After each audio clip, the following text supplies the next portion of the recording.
నమస్తే. దేవీ నవరాత్రి వేడుకలు మొదలయ్యాయి. ఈ సందర్భంగా చాలామంది ఉపవాసం చేస్తారు. ఇది భక్తికి సంబంధించింది మాత్రమే కాదు, ఆరోగ్యానికి కూడా మేలు చేస్తుంది. ప్రధానమంత్రి నరేంద్ర మోదీ గారు నవరాత్రుల్లో ఉపవాసం చేస్తారు. ఈ 9 రోజులు ఆయన వేడి నీళ్లు మాత్రమే తాగుతారు. 75 ఏళ్ల వయసులో కూడా ఆయన ఆరోగ్యం అద్భుతం, ఫిట్నెస్ అమోఘం.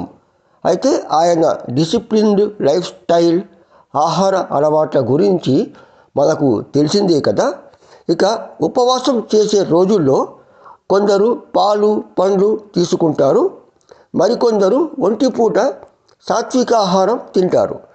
మొత్తం మీద రోజువారీ కొవ్వు పదార్థాలు, జంక్ ఫుడ్కు దూరంగా ఉంటారు.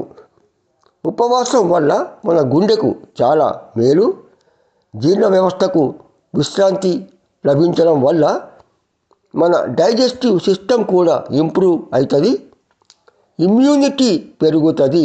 ఇది చాలా ముఖ్యం. ఇక అన్నింటికీ మించి ఉపవాసం వల్ల మన ఏజింగ్ ప్రాసెస్ స్లో అవుతుంది, అంటే వయస్సు త్వరగా పెరగదు.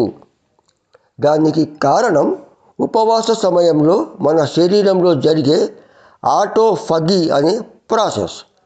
దీనివల్ల డేట్ ఆఫ్ బర్త్ ప్రకారం వయసు అంటే ఆ నెంబరు పెరిగినా కూడా వాస్తవంగా మాత్రం మనం యూత్ యవ్వనంగా ఉంటాం.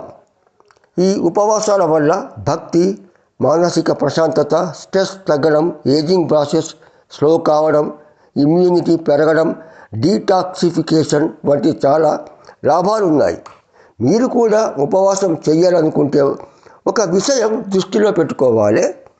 మీకు ఏవైనా ఆరోగ్య సమస్యలు ఉంటే డాక్టర్ సలహాను తీసుకోవాలి. శుభమస్తు.